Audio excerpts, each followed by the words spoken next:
لازوال اس سے سر آخر مسئلہ کیا ہے؟ یہ ایک پروگرام ہی تو ہے۔ مسئلہ یہ ہے کہ یہ فحاشی اور یعنی اور بے حیائی کا ایک نیا دروازہ کھولنے کی کوشش کی جا رہی ہے۔ یہ محض ایک پروگرام نہیں ہے بلکہ یہ آپ کے آنے والی نسلوں کی تباہی اور بربادی کا ایک پروگرام بنایا جا رہا ہے۔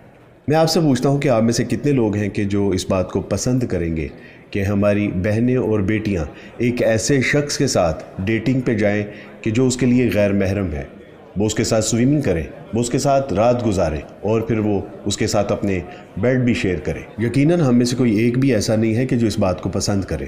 اگر ہم اس بات کو نہیں پسند کرتے تو پھر ایسے ریئلٹی شو بھی ہم اپنی سوسائٹی میں کسی صورت برداشت نہیں کریں گے کہ جو ان تمام برائیوں کو گلیمرائز کریں، نارملائز کریں اور ہماری آنے والی نسلیں تباہ و برباد ہو جائیں۔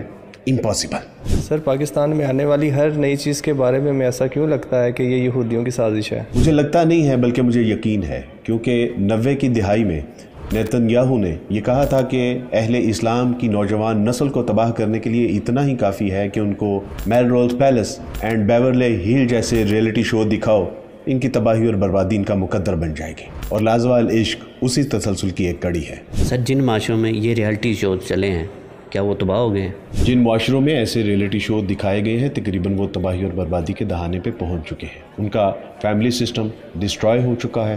ان معاشروں کے لڑکے اور لڑکیاں شادی سے قبل ایک طویل عرصہ اکٹھے رہتے ہیں۔ یہی سبب ہے کہ ان سے پوچھیں کہ آپ لوگ شادی شدہ ہیں تو وہ کہتے ہیں کہ we are living together but not married. ہم شادی شدہ تو نہیں ہیں لیکن ہم اکٹھے رہتے ہیں، ہمارے بچے بھی ہیں۔ 1994 میں امریکن پریزیڈنٹ بل کلنٹن نے یہ کہا تھا کہ ہمارے معاشرے کے اکثر بچے آؤٹ آف ویڈ لاک ہیں، یعنی ولد الزنا ہیں، اور یہ بات ہمارے معاشرے کو تباہی اور بربادی کی طرف دھکیل رہی ہے۔ سوال یہ ہے کہ یہ مسلمانوں کے ایمان کے پیچھے ہی کیوں پڑے ہیں؟ چور وہیں پہ نقب لگاتا ہے جہاں مال ہوتا ہے، اور شیطان وہیں کام دکھاتا ہے جہاں ایمان ہوتا ہے۔ اور ویسے بھی پوری دنیا کے یہودی یہ بات جانتے ہیں کہ اگر نیو ورلڈ آرڈر میں کوئی رکاوٹ ہے تو وہ مسلمان ہیں، اور بالخصوص پاکستان کے مسلمان یعنی آپ لوگ۔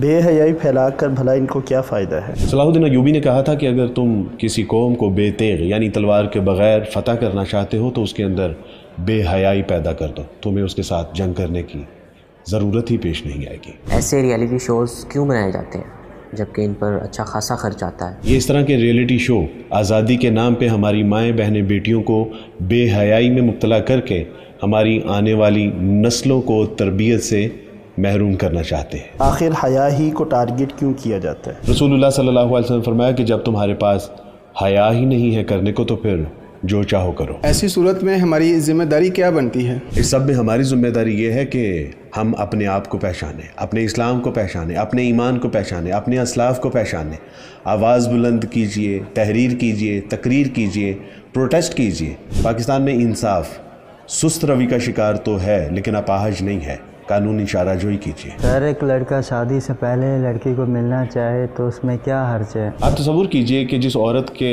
پاس شادی سے قبل عزت، عظمت اور حیا ہوتی ہے اور شادی سے پہلے اگر یہی نہ رہے تو اس کے پاس اور کیا ہوگا؟ سوسائٹی میں عورت کا کیا کردار ہے؟ بوناپارٹ نے اسی لیے کہا تھا کہ give me a good mother I will give you a good nation. Sir, میرے ایک آواز اٹھانے سے کیا ہوگا؟ یعنی یہ مایوسی کی معراج ہے کہ میرے ایک اکیلے کرنے سے کیا ہوگا، اور اگر 26 کروڑ مسلمان یہ کہیں کہ میرے ایک اکیلے کے کرنے سے کیا ہوگا تو پھر واقعتاً کچھ نہیں ہوگا۔ یاد رکھیے کہ اللہ سبحانہ و تعالیٰ کے حضور ہم سب کو فرداً